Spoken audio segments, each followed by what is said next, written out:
কোনো দলের স্বার্থ বাস্তবায়ন করা অন্তর্বর্তী সরকারের কাজ নয় বলে মন্তব্য করেছেন বিএনপির ভারপ্রাপ্ত চেয়ারম্যান তারেক রহমান।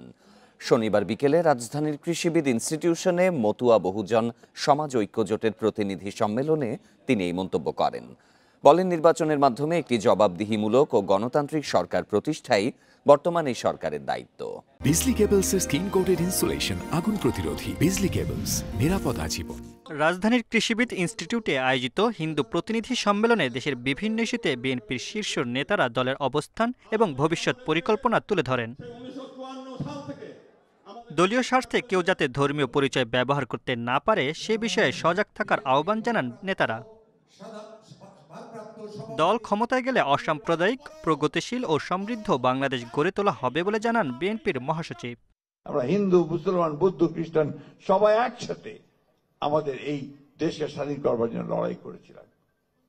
আজকে আবার সেই মন্ত্রে উদ্দীপ্ত হয়ে আসুন আমরা সবাই এই বাংলাদেশকে সত্যিকার অর্থেই আমাদের এই মানুষগুলো যারা এই ভূখণ্ডে বাস করি তাদের বাস করবার উপযোগী একটা দেশে রূপান্তরিত করতে চাই। অনুষ্ঠানে লন্ডন থেকে ভার্চুয়ালি যোগ দেন বিএনপির ভারপ্রাপ্ত চেয়ারম্যান তারেক রহমান।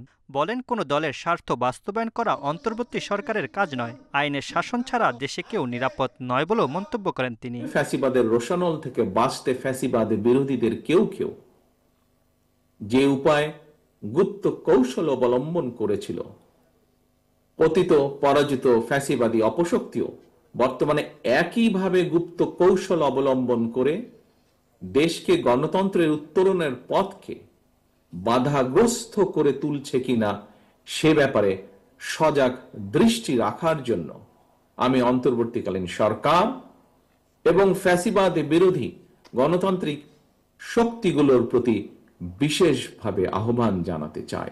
বিএনপি ক্ষমতায় গেলে পিছিয়ে পড়া পরিবারে নারী সহায়তা কার্ড, সব ধর্মের মানুষের জন্য নিরাপদ দেশ গড়ার অঙ্গীকার করেন তারেক রহমান। Mamunur Rahman, independent news, Dhaka.